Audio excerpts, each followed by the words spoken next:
Alright, we're about halfway through now. Now that we're back from our food-induced nightmare slumber. Nightmare slumber. Did you ever play Nightmare Creatures on the PS1? Yeah, I liked it. I don't know, I liked it when I played it. Yeah, I only ever played the second one, only for a little bit. It was too spooky for me. Too spooky. I never played this. I didn't even know there was a second one. Yeah, that's the only one I played, actually. I never played the first one. Yeah, I played the first one. I think I rented it. I think it was back when that still happened. Yeah, rentals. And then I just... It was just one of those games where, you know when you get a game you just really jive with, and you can just, I don't know, I just flew through it. I was like, this is sweet. And I think also because I knew it was a rental, I had to get through it. Oh, yeah. Well, yeah, that was always the greatest impediment.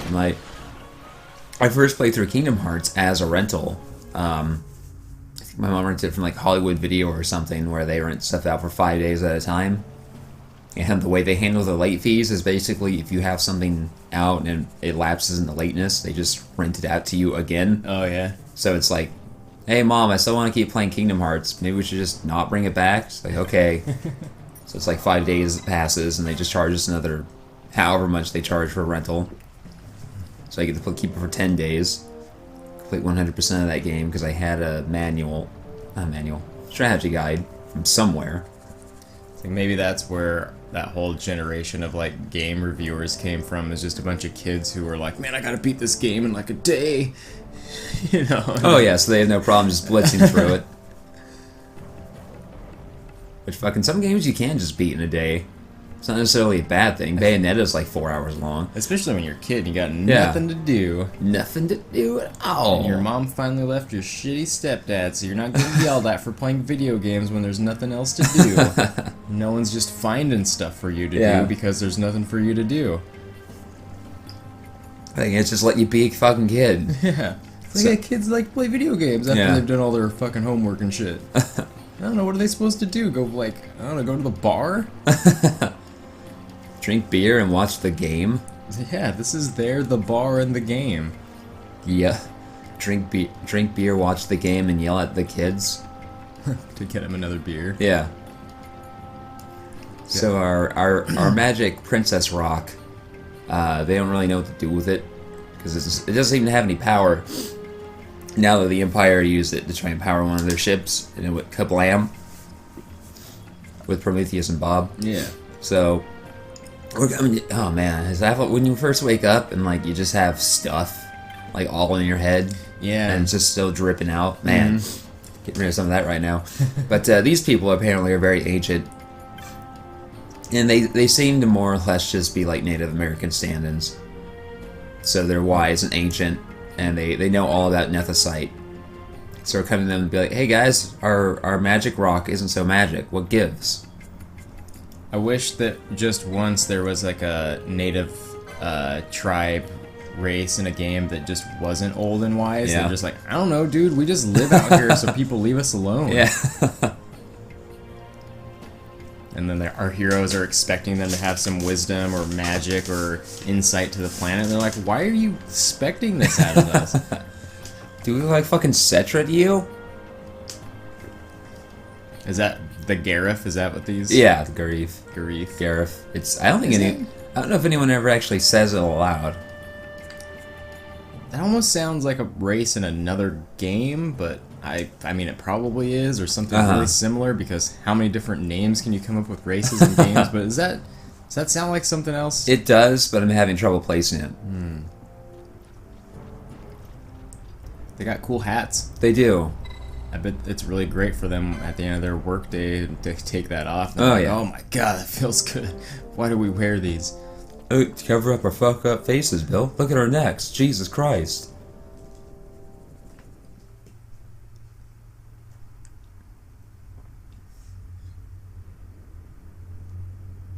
Yep, it's a turd. What? It's just an old turd. This Nethicite. You have used it. It was not I who used it. Indeed, I had hoped you could show me how. Thus I've come. Dumb Vaan back Yeah. there. Yeah, me too. Hello, my name's Vaan. Kind of a hero. I'm surprised Vaughn's not cut up in a slapstick routine in the background every time we have a cutscene. Like, they just needed to find something for him to do. Even just his face poking in a little bit like that. It's like, get out of the shop, kid. Because at this point, they figured out framing and blocking and all that film school 101 shit. So they don't have the problem they had in 10 where Kimari is front and center and everything on his shoulders uppercut off, but then there's like a mile of space above Oren's head. So it's like, he shouldn't be there. It's just weird. They know better. They know he shouldn't be there, but it's like they needed to justify why he is here, and so they just have him in the background. They probably didn't have him, and then someone was like, put him in, and then they kept scooching him in. A little bit more, and then finally the guy who was telling him to put him in more was like, fine, that's enough. Yeah, the series producer who demanded Vaan be in there, and the whole first 3 hours of the game focus on him. And I can accord her no help at all. You could easily just come up with a 3-hour prologue to the bit where we meet Balthier and Fran, where we're just meeting Balthier and Fran. And like, oh, how these two find out about the Nethicite that they want to go find. And then we just follow them for a couple hours. And it's super cool and dashing. Like maybe they're on a separate sort of little pirate adventure. Yeah. Doing just to get an idea of what they do in their day-to-day. As opposed to this jackass. The stone is devoid of power. Empty. Yet I mean, thanks to montage theory, when you cut to Vaan looking at her holding the stone, you think, oh, he's thinking about stuff. But I don't give a fuck about what Vaughn's thinking about. And and it's like, what kind of thoughts could he even have? Like, he doesn't care, like, what's going on? He was just pissed about his brother. Yeah, exactly. It can't be relevant to the state of the world or anything that's happening. Like, trying to eat apples or something for free. I don't know, he's got a dumb life.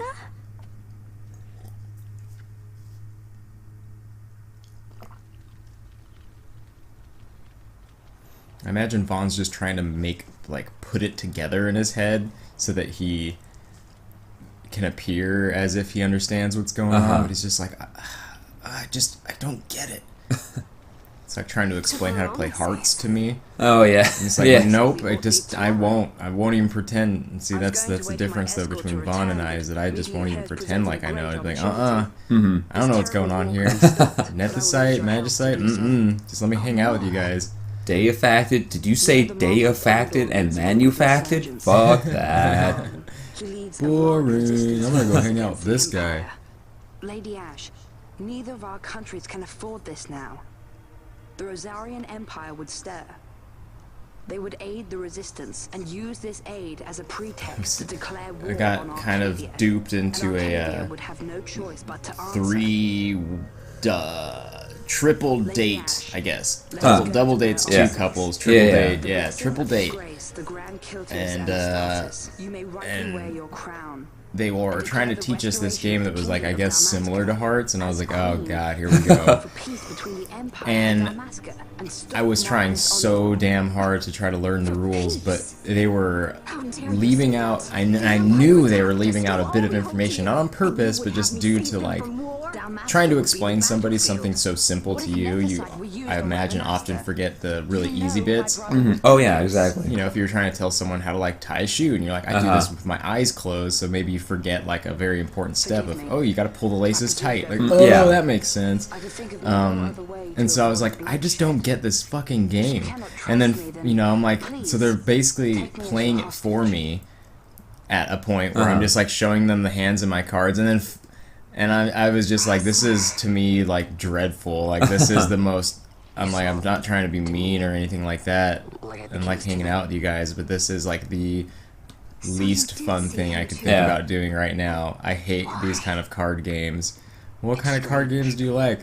I'm like, you ever heard of Yomi? Yeah. I'll bring that over. Yeah. Fuckers. I'll bring Yomi over and teach you how to play it and see how you feel. I mean, fuck, we could basically play Yomi with this deck right here. Yeah. Maybe the person I saw was my brother. I don't know why, but Vaan is seeing the same ghost that Ashe is, except when she sees it, it's her late husband, and when he sees it, it's his dumb brother. But for what? He knew he couldn't win. So, like, this is one of the few moments where she talks to Vaan, and it... To protect something. How can you protect it could literally be any other member of the party right now. In fact, it would make more sense if she was talking to Bosch. Yeah. Because they're talking about protecting people and like sacrifice and why you would give your life for your empire or your countrymen. And what has anything like Vaan that. sacrificed? What has he done? Oh, but his know brother about it? sacrificed, so he knows all about it. Oh, he's that guy. Yeah, a little bit actually. He's that guy. Yeah. It's like, oh man. He's that guy. He it's has like the ton of Marine stickers on the back of his car. It's like, oh, you're in the Marines? No, but my brother was. and always is like, yeah, we had to go in there and win that, and we lost some good dudes. Oh, you're in Iraq or Afghanistan? No, but my brother was. I'm a huge fan. I'm a huge fan of dudes with guns. You're weird. That's some of my least favorite type of people. Yeah. to get away from his dad. It's not great. That's why I Ah, followed God, what a gross kind of individual. The people for whom guns and shit are like fun. you. You know what? The people who are such that a family member was in the military Yeah. and then they somehow think that they get to act like they Some were. reasons. Like, If I stick with you, I think I will. get a boner, that is. I wish I knew. I'll find him.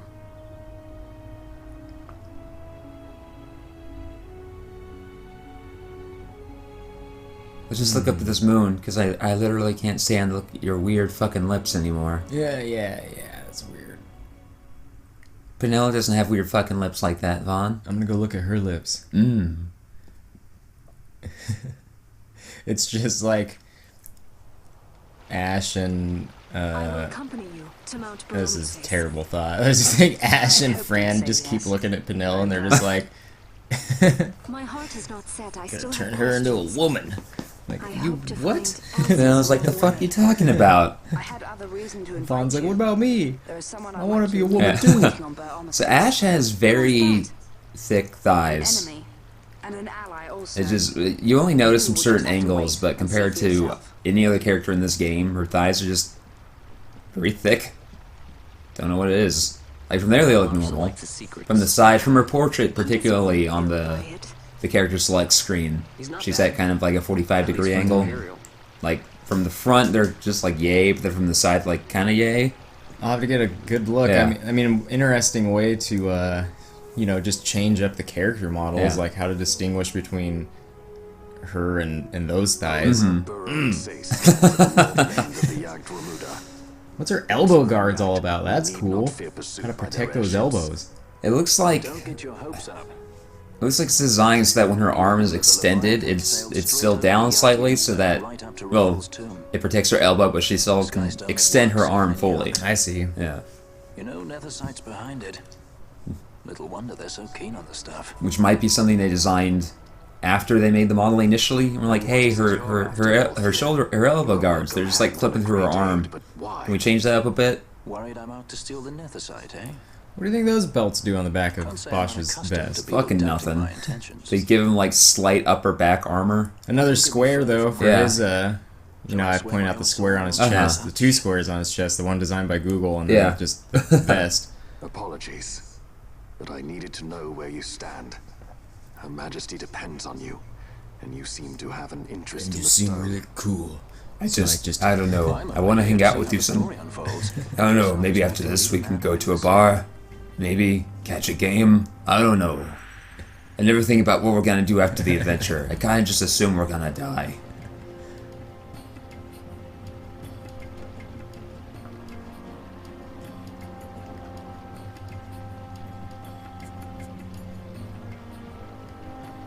Kicks him in the balls. Yeah. Is that the token? Yes. How come you didn't give it to anyone else? Killer. I don't know.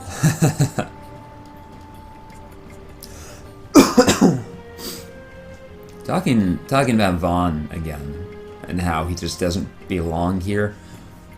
It occurs to me that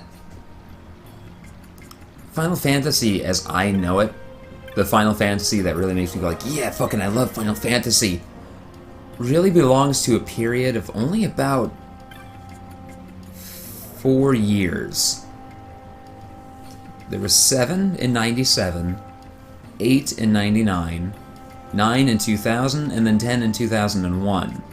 Because 10 came out, it was the last mainline game until this. You had 11, which was an MMO, but I never played that. And this came out in 2006.